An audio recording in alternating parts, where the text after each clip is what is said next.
Good evening. Buenas noches.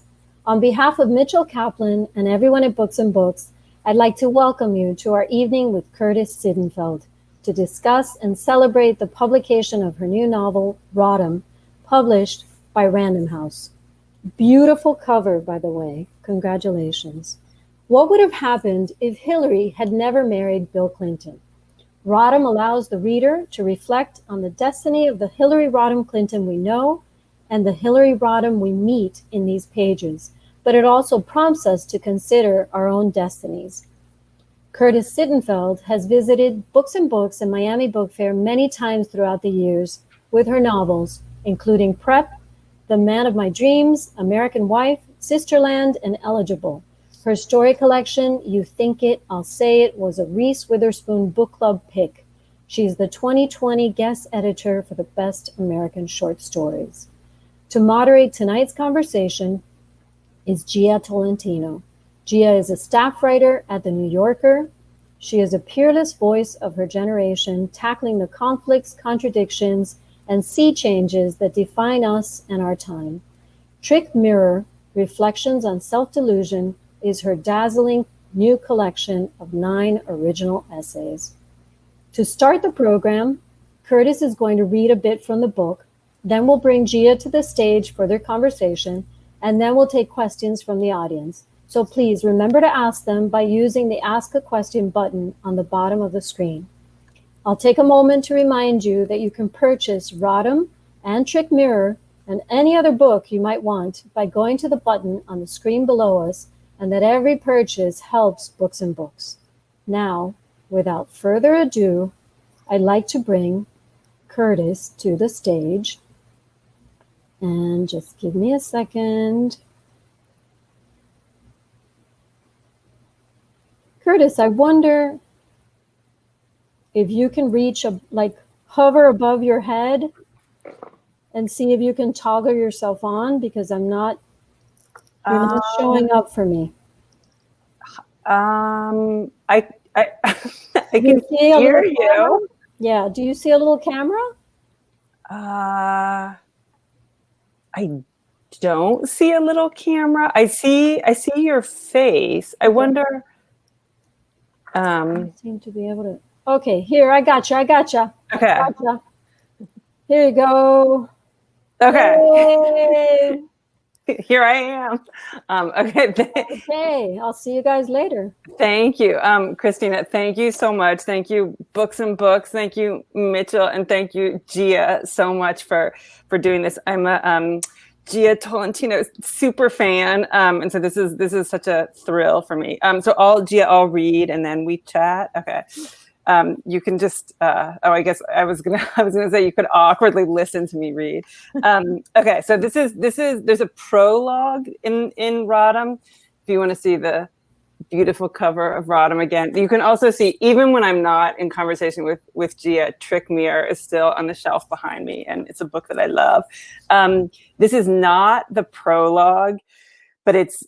Wait, am I still? Can you hear me? I feel like. Okay. The audio is okay. All right. Okay. So I'll just. This is the early part of the book, and this is 1970. The first time I saw him, I thought he looked like a lion. He was 6'2", though I knew then only that he was tall. And in fact, his height seemed even greater because he was big tall, not skinny tall. He had broad shoulders and a large head, and his hair was several inches longer than it would be later, which drew attention to its coppery color. His beard was the same shade. I suppose I thought he looked like a handsome lion, but even from a distance, he seemed full of himself in a way that canceled out his handsomeness. He seemed like a person who took up more than his share of oxygen. This sighting took place in Yale Law School's student lounge in the fall of 1970, my second year of law school and his first. I was with my friend Nick, and Bill was speaking in his loud, husky, Southern accented voice to a group of 5 or 6 other students. With great enthusiasm, he declared, "And not only that, we grow the biggest watermelons in the world." Nick and I looked at each other and began laughing. "Who is that?" I whispered. "Bill Clinton," Nick whispered back. "He's from Arkansas, and that's all he ever talks about." The next thing Nick told me was actually at Yale Law School, less notable than being from Arkansas. He was a Rhodes Scholar. I'm going to stop there at that very suspenseful moment. Hi, Gia. Hi, and hello, everyone. All of you ghost people that I wish I could see. We'll just pretend that we're all in the same room together, which would be better. But I am so excited to talk to you, Curtis. I'm a longtime Curtis super fan. I feel like every time I find out that you have a new book, I email someone in publishing and I'm like, can you please send it to me right now? And then I get it and then I reread it in a single swoop and I'm like, God damn it, what do I read now? So thank you for providing me with that completely pleasurable experience over so many books. And I'm excited to talk about this one. So I wanted to ask you about, so you've written from Hillary's point of view before you wrote this book. Like one of the stories in You Think It, I'll Say It is from her point of view, right? Sort of. So there was a short story that ran in Esquire in early 2016, like well before the presidential election. And it was in the UK edition of my story collection, but then we ended up pulling it from the US edition. This one was coming out. Yes, exactly. And so you wrote that one. That one is from her point of view just as she's about to accept the nomination. And in that story, the fictional Hillary tells a journalist, surely you realize that no one sees herself as a symbol. And I was wondering, like in that short story, does fictional Hillary believe what she's saying to this journalist? Does she really not see herself as a symbol? I think that she probably knows that others see her as a symbol and she does not see herself as a symbol. So it's like, I think she sort of knows there's a discrepancy, but I don't think anyone, I don't know. Do you think that there are real people who think of themselves as symbols or who aren't like sociopaths? Well, by the time you're about to accept a presidential nomination, you probably do, right? I mean, that's one thing I found so interesting about Rodham is that by the time, this alternate world Hillary has ascended to a certain point in her political career, she sort of understands that she is a proxy, and I was curious about that because I was wondering if in your mind, like actually inhabiting fictional Hillary would have changed between the short story version and the one that you ended up sticking with for much longer in the length of this book, because she says, yes, I was me, Hillary, but I was also a vessel and a proxy. And so it's like she's forced to kind of accept that she's a symbol. That's true. That is true. So, I mean, I think partly, obviously, like a short story is, a fraction the length of a novel. And so, I mean, it's interesting. Like in some ways, I'm like, oh no, you uncovered an inconsistency. But another part of me is like, well, if you say to someone, if a journalist says to someone, how do you feel about being a symbol? I do think that in a way to say, well, this is how I feel about being a symbol is like a trap. She does have to kind of deflect it or say like, I know this is very meaningful to a lot of women and girls, but of course I'm just like a regular person like anyone else.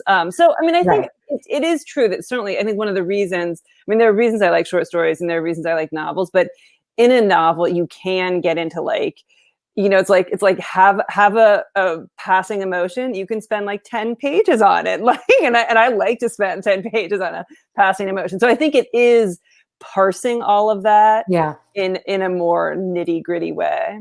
It is true that there's just no way to answer that question. You can't be like, yeah, actually I hate it. It boxes me in like on every single level, like you have to be if someone's like Gia, how do you feel about being the millennial spokesperson? I just like run through a wall. And so, okay, I wanted to ask you, so you wrote, how much time elapsed between writing that short story and then deciding to revisit? I assume that her loss in the election happened in between.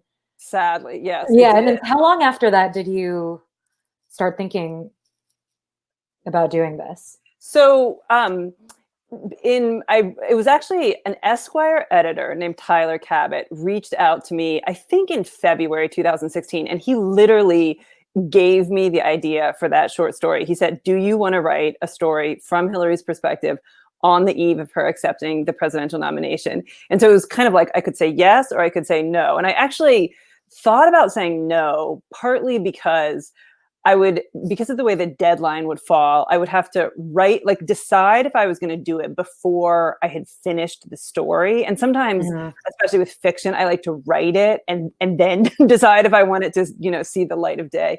But I thought kind of like, why not? Or this is intriguing. And I wrote it, and it was like an interesting exercise. But I don't think I would have written this novel if Hillary had won. And that story kind of conforms to or follows the historical timeline.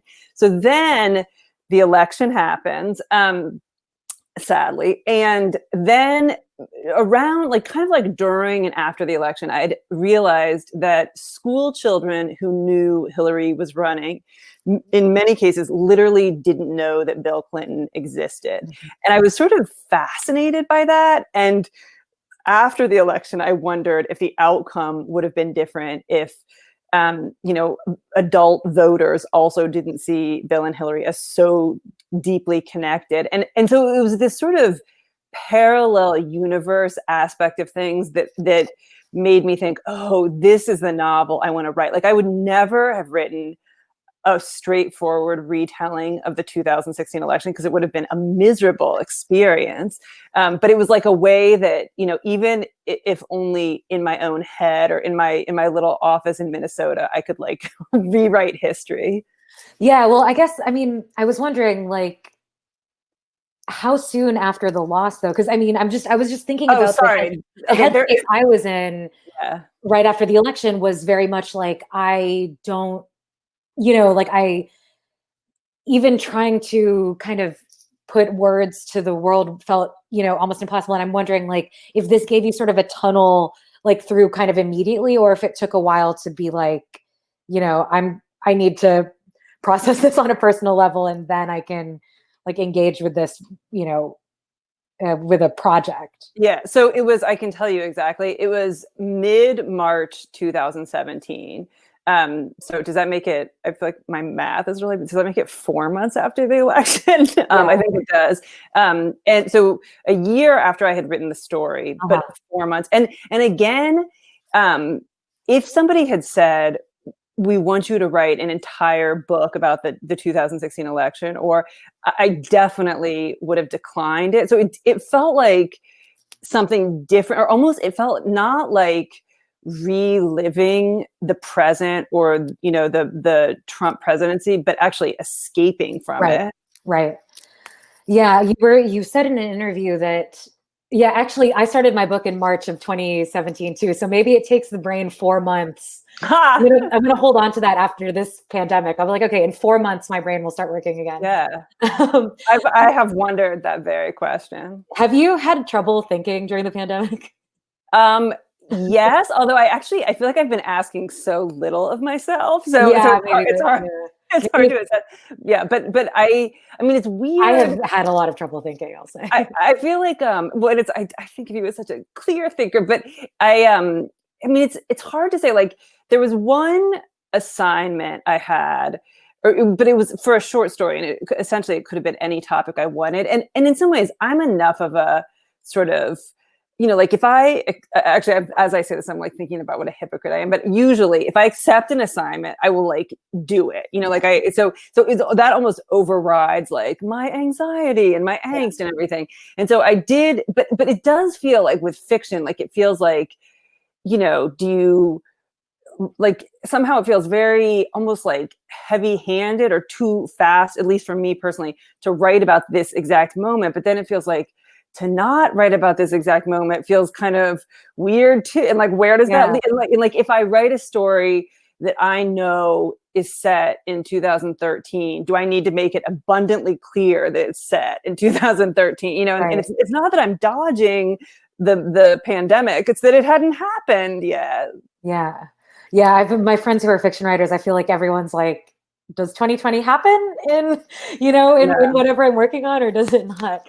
Oh yeah, but what you were saying, like you had said in an interview that editors had asked you to write essays about Hillary, as I'm sure, and the idea of writing a whole book about the election seemed bad. And it's like, yeah, this is like, for me personally, I mean, and I'm much more pro Curtis than I am pro Hillary, but it's like, I would not read a nonfiction book about Hillary at this point, but I was desperate to read this book. Like I was clamoring for the unbound galley, because it was like, that's exactly how it felt to me. And I think to a lot of people who read it, was like an escape that still told you about the world. And I think like maybe that's what I'll be looking for out of quarantine fiction too, right? Like it's some way of dodging the exact parameters that are being like drilled into us every day, but it still helps us understand what actually happened. Yeah.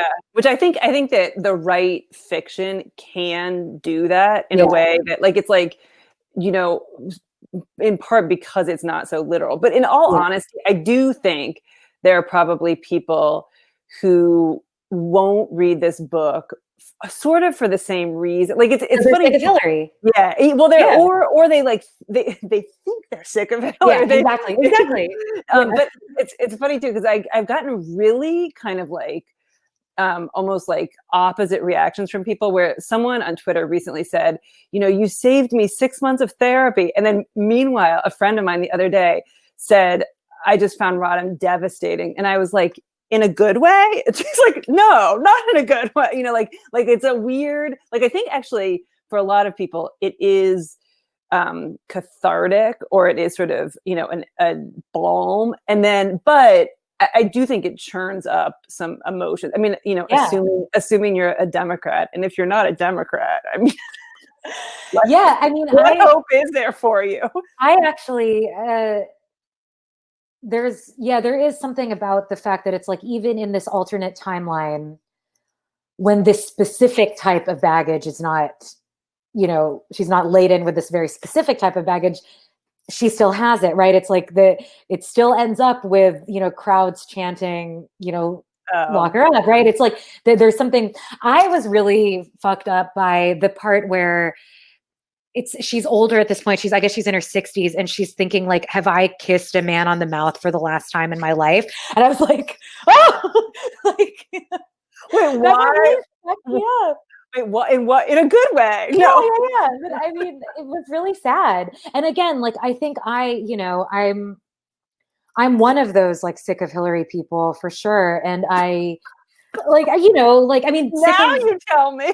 No. I loved this book. I've loved every second of this book, but I'm sick of the narrative that she's so over determined, as she is in real life,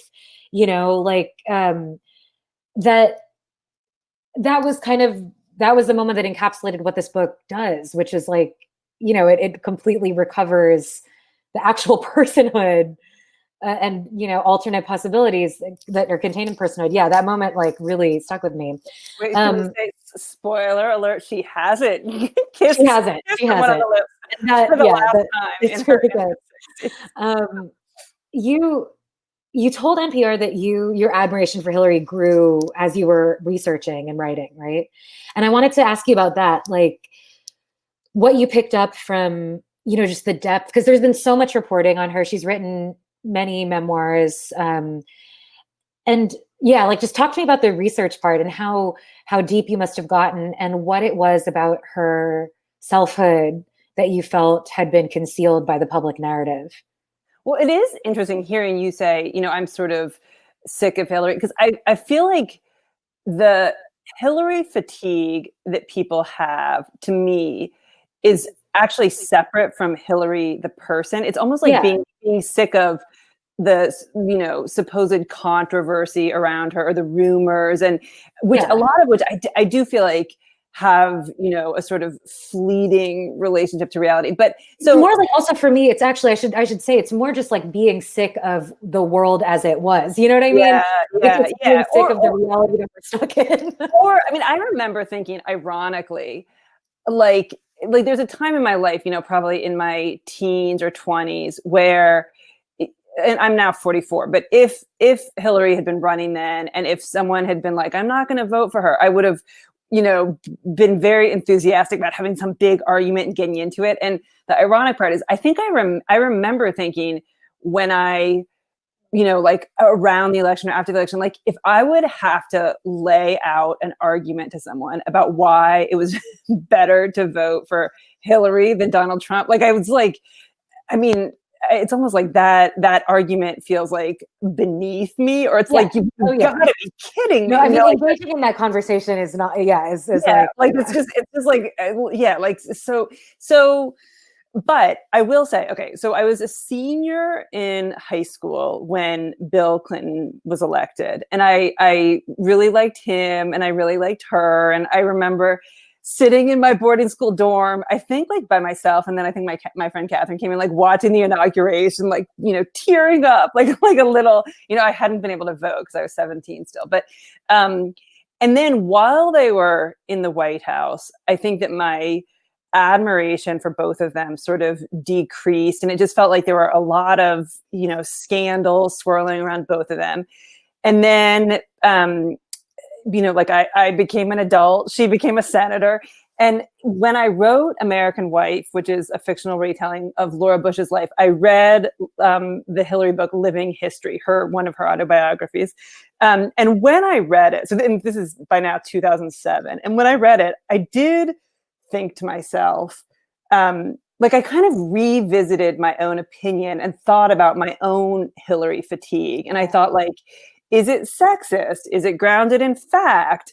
Like how much, if somebody had said to me prior to reading that book, can you go in like 5-year chunks and sort of describe what she was doing professionally and like what issues or policy she was focused on, would I be able to do that? Or whereas if you said, can you go hairstyle by hairstyle? Like, would I be able to do that? And I'm like, I'm sort of embarrassed to say which one I could probably do more thoroughly. And so after that, I think I just felt like, and maybe it had to do with getting older. But after that, I felt sort of like, I think, a professional admiration and respect for her as a trailblazer. And I don't think it never decreased. And doing research, I mean, I think that it's weird where there's these rumors that she's so corrupt or whatever, because she's actually, I think she's a pretty straight-laced person. And she says, I believe in What Happened, she makes this little joke that's almost like, you probably know more about my marriage than about the marriage of anyone besides yourself, like even your neighbors or whatever. And like you've read my emails, like that we sort of do. But I feel like there. I don't think there were very many, or I don't think there were any bombshells that I really uncovered. And some of the things that were kind of touching would be like someone would say, "Oh, I have a friend, and my friend's parents are friends with her, and like she took soup to the woman in the hospital," or like it would be, like a few different women of different generations who went to Wellesley reached out to me because they wanted to make sure I was like doing justice to their Hillary. And so, I mean, I do think it's a weird thing where I think she has a lot of admirers, but it's sometimes treated as like they don't count because it's primarily women and girls. But I feel like so whatever book or whatever maybe novel you write, you become this magnet for people, like expressing their feelings. So when I wrote Eligible, which was this, modern retelling of Pride and Prejudice, people would come up to me and they'd say like, I've never read a book by Jane Austen. Or they would say like, every year I reread, blah, blah, blah. And because I wrote this book about Hillary, like it was an interesting, I think that's probably the number one thing I miss about going on a real, like a sort of, physical book tour, is that I feel confident that people would come up to me in the signing line and like tell me the little tidbits that I totally live for. It's interesting that is something that's true about her, is that like, it's very clear that when it's like people are like, here's what she's actually like, it's always like she's actually extremely warm, extremely present, extremely like that is definitely the impression that I've gotten from Have any of those Wellesley, like, since you published the book, have any people, like, have you gotten that virtually? Have any people who known her sent you, like, I would successfate, you It's know, interesting. things, you know? I don't know. There's a few people I know who know her, who have, but you know, at varying level, because also it's like she's led such a huge life that Right. so many people know her, maybe more people than she knows. Yeah. And so I'm trying to think if I've gotten. I don't know. Actually, I had this like at the literally, you know, at the very last minute before I could change stuff, I had this kind of panic where I was like, I think I've described in the first few pages, because there's this sort of prologue that's out with her Wellesley graduation. I was like, I think I've described her graduation being geographically in the wrong place on campus, which doesn't really matter. Yeah, but because it's so early in the book, I wouldn't want someone reading it who knew to like lose faith that quickly, because it is, you know, but so I like, so then I have a friend whose mother was in his mother has passed away, but his mother was in Hillary's class. And so basically he like kind of hooked me up, and like I was sending, and I was on all these like class of 69, you know, Wellesley women, these emails where someone was like, well, I remember it being on such and such green. And someone else was like, I remember it behind the library because I looked over my dad's shoulder, and I was like, oh my God. Like, did you change it, or did you have it right? Or does it not matter because it's lost to the sands of time? I think that it's, I know it's, I can look at I think that I say that it's on the green, but maybe I don't name the green. Yeah, I don't know. I love that. I can relate to, yeah, it's like, it doesn't really matter, but even they didn't remember, but I love to know that. Yeah. Yeah. I mean, sometimes it's reassuring when and of course it's almost like I feel fine changing stuff, but I want to change it on purpose and not by accident. But sometimes it is reassuring when I get to such a nitty gritty level that people are like, what are you talking about? No one knows Curtis. Or like, how, you know, or like it'll be like, even things like, my aunt, my dad's sister, was a freshman at Wellesley when Hillary was a senior. And so I would sometimes ask her stuff. And one time I said, like, in the 1970s, would you have said "fuck you" to someone if you were mad at her? And she was like, and she's not a prude, and she said, no, I wouldn't. Oh, really? Yeah. Interesting. I was watching Mad Men recently, and they were saying "fuck you," and I was like, I wonder. Interesting. Oh yeah. People didn't say. Yeah, it seemed kind of anachronistic, but I mean, yeah. I don't know that it's like, again, it's unprovable, right? Yeah. Like, but yeah, but I didn't want to do something where like somebody reading it who, you know, was around her age at that time would think like, oh, yeah. Curtis, like I can tell that you were born in 1975. Okay, I wanted to ask you about American Wife, which I made Random House send me before doing this event because I had left my copy in a different location and I wanted to immediately reread it. And Curtis, I swear, I read that book for some reason like 15 times. I don't know why. Really? Yeah, because I think it came out when I was in college. It came out in 2008. Yeah, it came out when I was in college, and I don't know, for some reason I got obsessed with it. I've read it so many times, and I stayed up and reread it like all the way through. Even this is like definitely like I love that book, and I was wondering with the title. Well, I like this thing that you're able to do with public figure. I mean, I love it, and I was wondering though, did you consider like a euphemistic title for this one? You know what I mean? Yes. So, I mean, I guess to go back a little bit further, like, I did wonder if I should use real names or not use real names. And in American Wife, the characters have different names than the Bushes, and everything that takes place in Texas, you know, is moved to Wisconsin, and therefore is obviously deeply fictionalized. And the reason I didn't with Rodham is you know, even again, American Wife is very fictionalized, but it basically follows more or less the, you know, historical timeline and the chronology, like in broad strokes. But because I was diverging from reality in Rodham, I thought if I diverge from reality and I change names, it's confusing. So it's like if I say they're named Helen and Bob instead of Hillary and Bill, and then somebody's reading about Helen and Bob and they fall in love, and you know they go to Yale Law School and they move to Arkansas, and then Helen leaves. Like I feel like someone might read it and think like, what is this book doing, or what am I, and like just be taken out of the story. And so I thought that it was less distracting, or it more like was an opportunity for the book to present itself accurately, or like tell the reader what its own kind of rules were to keep the names. So then once I had kept those, so there were like at one point, which this seems so almost like optimistic of me, in the summer of 2017, I, half jokingly on social media was like, if you were writing a book about Hillary not marrying Bill, like what would you call it? And there were all these kind of funny, I mean, it was like sliding pantsuits, or like close but no cigar. God. There's very imaginative people out there. And but early on, like when I had this idea, it was actually my husband had said, you should call it Rodham. And I sort of always came back. And in the end, I think the last title that I was talking about with my editor, like we were just kind of saying, okay, this is, just making definitely sure this is the title that we want to go with. And it was like Significant Others. And I felt a little bit like, like what if there's some woman who's not visibly Hillary, where you can see like a pearl necklace and like a, blue, the top of like a blue jacket or something.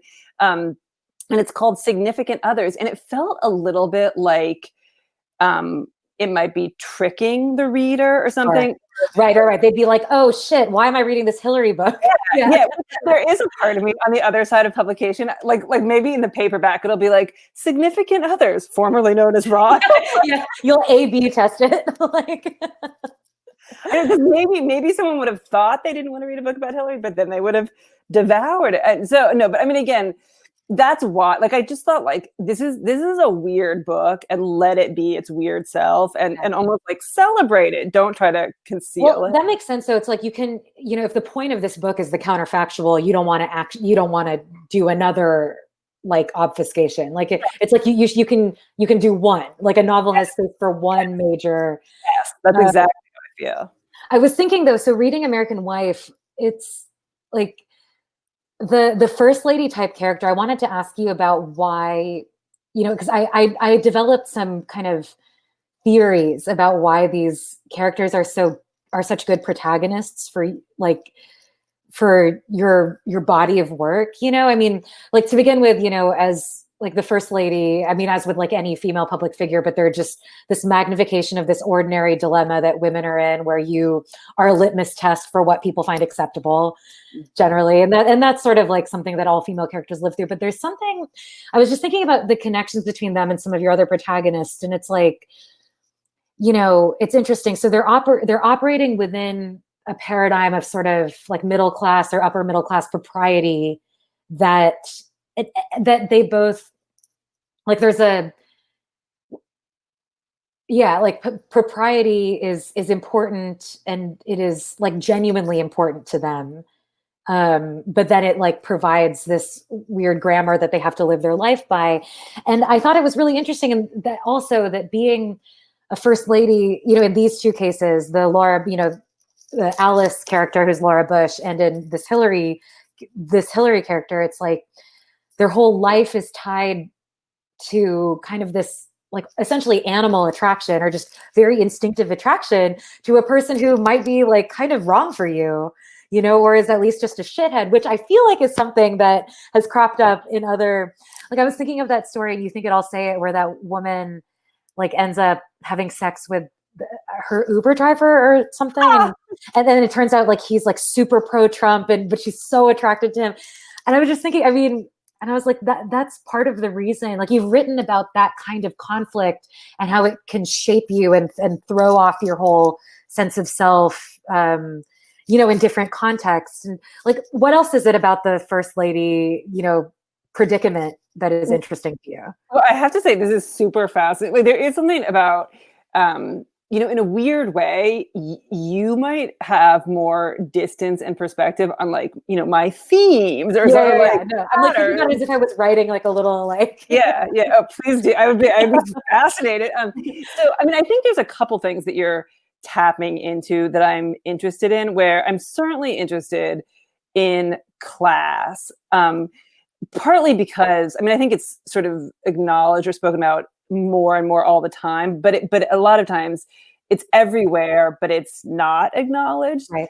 I'm also, I think I'm interested in sort of the tension between like the head and the heart. And I feel like, which is probably a very cheesy way of putting it, but so I remember when my first novel Prep came out, I remember going to this book club where these women who I thought of as like, old women who were probably younger than I am now had all read it. And they were saying to me, basically, they were like, why does the main character make such bad decisions? And I actually, at the time, I was like 29, and I thought to myself, like, do you think that human beings are essentially rational? And do you think that, like, we make decisions based purely on logic? And I feel like in some ways, all my books are exploring that. Like, I think I'm interested in writing about intelligent people who make bad decisions, because it's really fascinating to me that a person can like that we all sort of in many contexts or situations know what we should do, but like the fact that it's so difficult to do is sort of what makes us human and endearing, and makes us make such a huge mess of things, and we're so contradictory. And so I feel like that tension between like, I don't like propriety and lust, or totally, like sort of like your values and your behavior is something that's like, interesting to me. And I mean, and again, if I would never think to myself like, oh, I enjoy exploring these themes. So what novel might incorporate them? It would be more like I would have a specific idea. And I think something inside me like would be like, because I even remember in March 2017 thinking, okay, well, what if I wrote this version where they don't get married, and in real life, Hillary turned down Bill's first two proposals. So it had this, historical relationship. And I sort of felt this physical feeling of like, oh my God, like I could do that, like it's big enough and it's juicy enough for a whole novel. Yeah. And it's interesting because, in terms of smart people making bad decisions, it's like she makes them, but she, like, you undid arguably the worst decision, kind of, well, I thought, so it's interesting, like, so in American Wife, it stays true to the story. Laura Bush, or Alice stays with her husband to the White House, like all the way through, but she realizes at the end of the book that she starts questioning her own decisions, right? And obviously Hillary was questioning her decision to be with Bill. I mean, you don't turn down someone's proposal twice unless you're questioning it.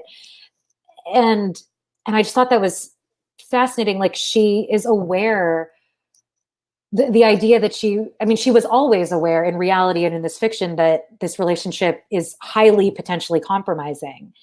And she gets out. But then I was wondering, like, she can't avoid compromise altogether, even in the alternate reality, because she's still a woman with, the highest possible political ambitions. And I wonder, like, that seems really interesting to me. Like, she still had to make some compromising decisions, and I was wondering, like, how did you think about that? This less encumbered Hillary would still be encumbered by some of her choices. Like, there's like no way around it, right? Like, I guess to be a human is to make compromising decisions in some way. But I was wondering how you thought through that. Like, she's going to avoid the biggest one, but, there's still going to be things that she can look back on and, squirm.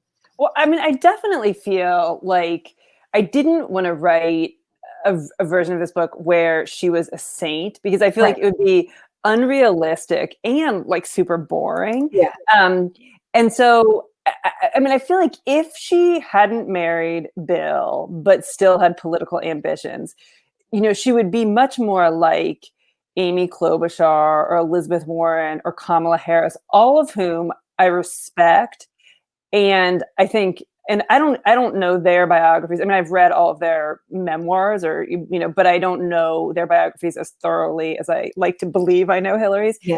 And yet still, I think they have all made professional mistakes that people can point to. And so it's just like, of course, like everyone does, everyone, makes judgments that they shouldn't, or they decide something that they intended to decide, and then the meaning of it changes over time, or their understanding of it changes. So it just, to me, like I do feel like almost more than I'm not trying to ever really, I think, create like a moral role model, but I think that I'm trying to, depict people realistically. And sometimes I think that, I don't know, like that, sometimes it can seem like I'm almost forgiving my characters or something, but it's not. I don't think it's, for me, it doesn't feel like forgiving or not forgiving. It just feels like this is how people are. Like, people are complicated, people make mistakes, people are contradictory.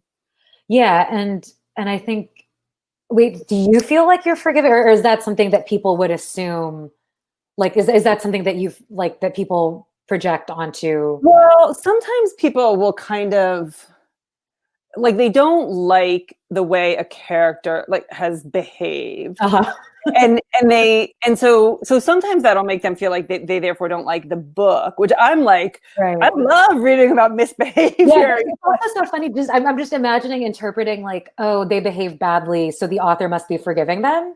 It's such a funny way to read fiction, because to me, like, I would never. I'd be like, there's a reason you can see them fucking up in the book. Like, who do you think made them fuck up? Like, Yeah, it was intentional. Well, I think also, I mean, weirdly, I think there are, and again, I mean, I feel like overwhelmingly I have like very intelligent readers, but I think sometimes also there can be, sometimes people think you didn't do something on purpose, which it's like, well, you might not like it, but I did do it on purpose.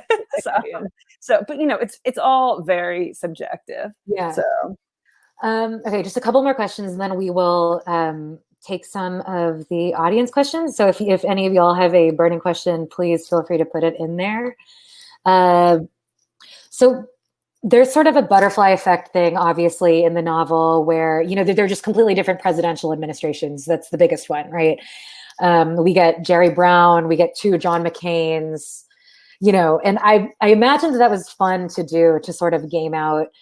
But I also wondered, like, to what degree you had to stop yourself from like really engaging in this alternate reality thing, right? Because obviously, you change the president, you change the Supreme Court, and then maybe Roe is repealed 8 years ago or whatever, right? And I was wondering how you thought through that, and if you ever, like, as it is right now, the end of the novel is as a very recognizable world. It doesn't seem noticeably different. And I was wondering if that was sort of like a, sort of an existential, there felt like there was sort of an existential correctness in that, like, maybe who's president doesn't matter as much as we think it might. Oh my God. I mean, obviously this term accepted, and, but I think there's an argument to be made there that, like, the parties are actually for a long time much closer than, they're not wholly different entities by any means. And, or how much of it was sort of a craft thing, just like not wanting to get, tangled up in like making up fake names for companies and like referencing abortion being illegal, like what was, like, there's such a wide spectrum you could have gone on. And how did you arrive on this sort of, it's basically, the media discourse is similarly nightmarish, like, it's the world is what it is. So it's funny because exactly what you're asking is kind of like the point I came to in my head, where I was like, okay, I'm going to change the presidential administrations, but I'm actually not going to get into it with the Supreme Court, because there's so many and even like at some point she refers to like Citizens United, like having the same outcome. And just because it was like, I mean, for one thing, it's a 400-page book already, and it didn't need to be like an 800-page book. But also there's something where I feel like, if in real life Hillary had not married Bill, like, I don't think this is too much of a spoiler.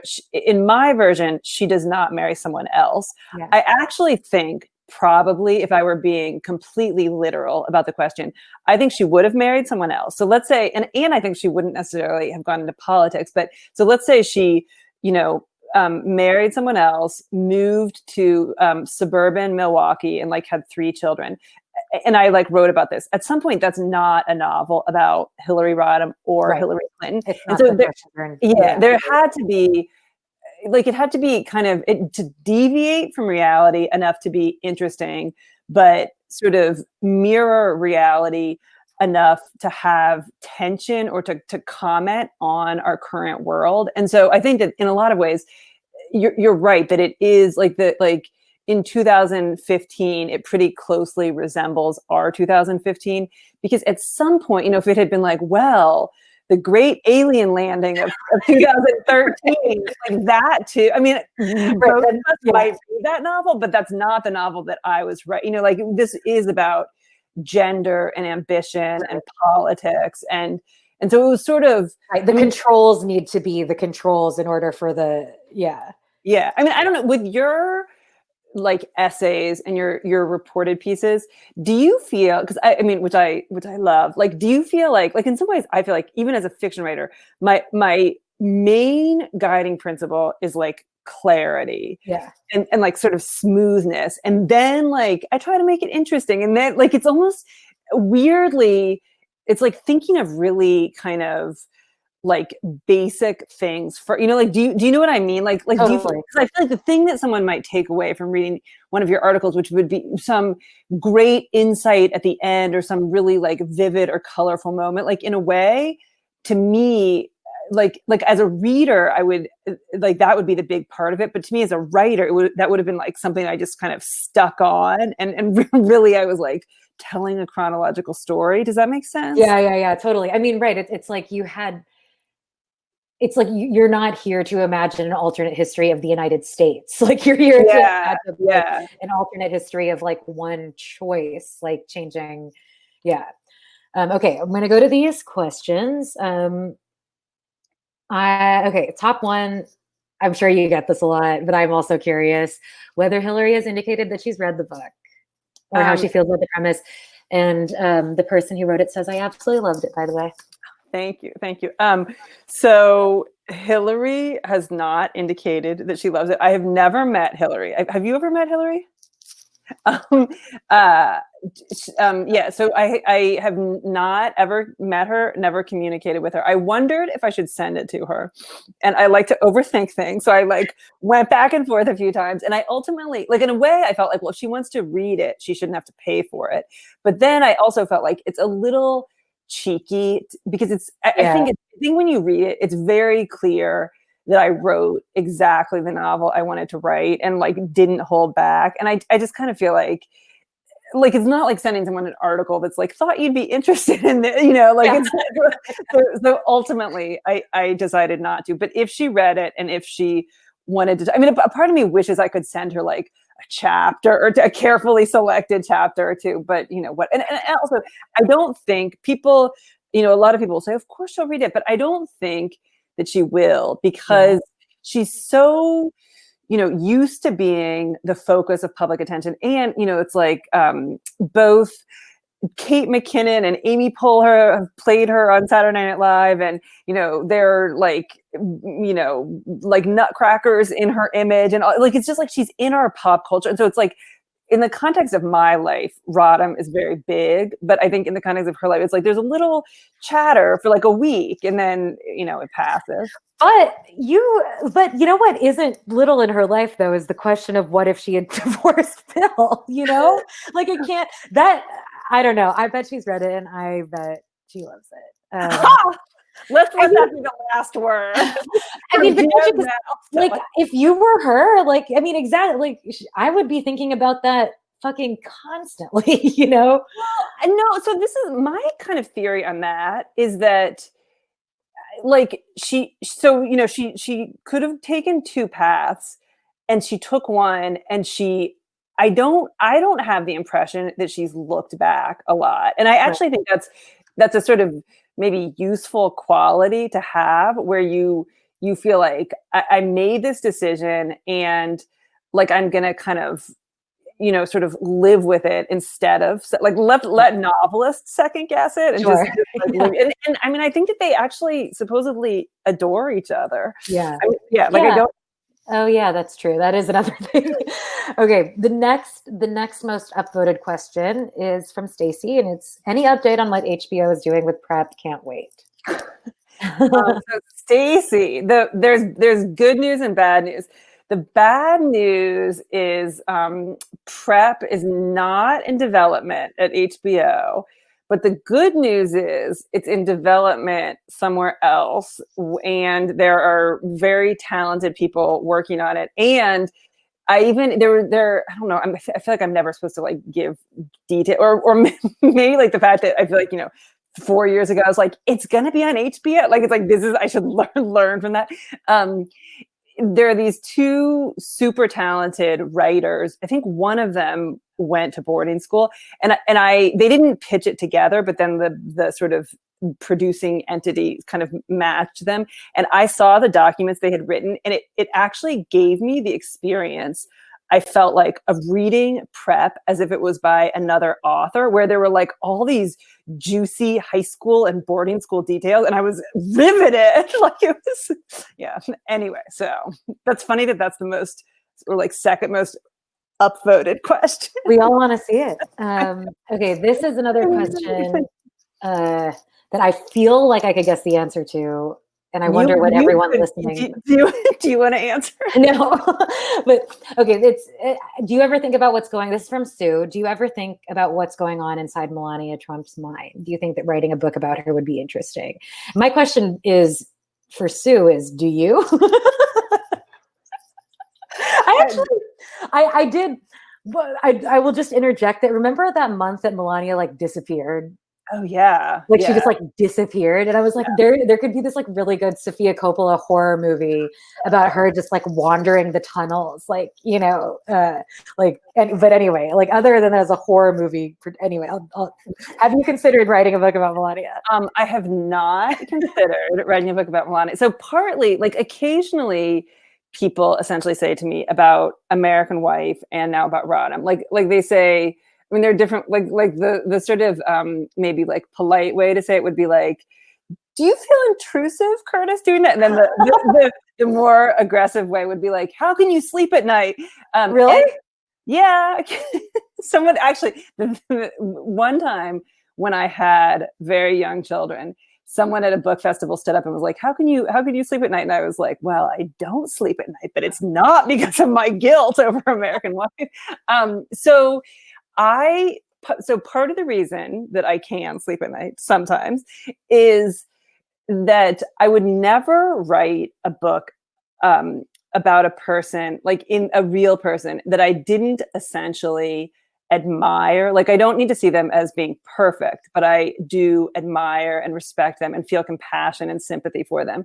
And I do not admire or respect or feel compassion for Melania. I mean, I feel like there was a super interesting article by Lauren Collins, your New Yorker colleague, about Melania. And I felt like, I think it was, I can't remember if it was before the 2016 election or after, but I felt like that, I mean, it seemed like that gave me information that was interesting and offered context, and for me was complete. Like I didn't feel like I needed to go deeper. Well, and the thing about her, I mean, obviously we don't know her. Like she could have this incredibly complex inner life, but like, no, she doesn't. You know what I mean? Like, well, I will tell you, there's two. I mean, one, she's a birther, so like I feel like that's like I would never. Yeah, you can't get in that head. Like I wouldn't. And this sounds like a joke, but it's true. Like if someone says, would you want to write a book about Melania? It's like saying, like, would you want to spend 2 years imagining what it's like to be married to Donald Trump? Right. And like, absolutely not. No, absolutely not. But this is one interesting tidbit. And this is, any one photo is obviously very misrepresentative, but there was a picture I saw, I think it ran in the Washington Post, where I think that maybe it was when she and Trump had attended, is it the White House? Now I'm like forgetting. It's like that dinner where, like I think Seth Meyers had made correspondence dinner. Yeah, that's the correspondence. So anyway, so there's this picture where Melania is smiling in a way that I think maybe none of us have seen since she entered the White House. And when I looked at that picture, I thought to myself, is it that she's right next to Trump? Like I think it's like they're maybe like leaving the hotel ballroom or something like that. And the picture is so just sort of vivid and emotional that I did think, is it that she doesn't like him, or is it that she doesn't like the White House? Yeah. Yeah. I mean, it's like, you know that, like, like her Twitter, like she's tweeted like 3 tweets ever, and one of them is a picture of a dolphin, and the caption is, "What is she thinking?" I mean, that's like, how can you top that? Like, that's enough. Yeah, that's it. That's the novel. Yeah. I mean, it's not. One thing I do feel like is, and I think one of the things that motivates me to write these books is that I do feel like sometimes there's this idea that famous people only exist when we are watching them. And like, if a politician isn't giving a speech, they do not exist. And it's like, I do recognize that she is a human being, which I think not everyone even grants her that. Yeah. but that's about as generous as I can be. Yeah. And, I mean, like the thing about both of these First Lady characters is that they, like, it was very clear that Laura Bush, was probably a secret Democrat that, like had all of this, like there are public figures who are reduced by public attention. And I think most women are part of them. But I would argue that Melania has been over, like, to me, it's like the Occam's razor there is like, it's not that complicated. That's very interesting that actually she has not been reduced. Because I think almost all women are, reduced by their public image, but because it's been the tendency, people are like, ooh, her resistance through silence. And I'm like, no, like, yeah. Or it's like if one of the great intriguing things you've done is like wear that jacket that said, I really don't. It's like, deep. But who knows? Maybe I'm totally wrong. Lisa says, thanks for writing such a wonderful book. I'd love to know what you've been reading lately. Oh, well, I read Trick Mirror last fall, so that's not really, but it is magnificent, as I'm sure many of you already know. I recently read Writers and Lovers by Lilly King. Ooh, I've been wanting to read that. Is it great? I think it's great. I think it's like one of the most accurate descriptions of trying to write. I mean, it's specifically a novel, a first novel. It's like this woman she's a 31-year-old waitress that I feel like I've ever read, which seems like it would be, I don't know, like I have mixed feelings on writing about writing, but I feel like it's also kind of about grief and about other things.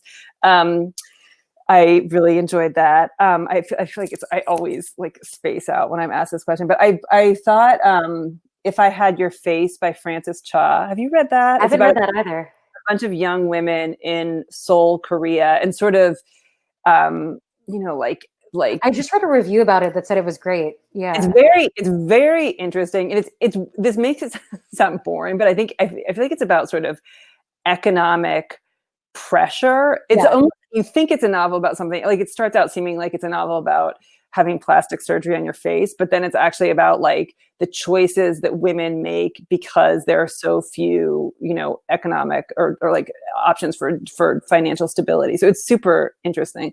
There's something else that do you ever read like graphic novels aimed at like middle grade readers? Like, or do you know who like Raina Telgemeier is? Yeah.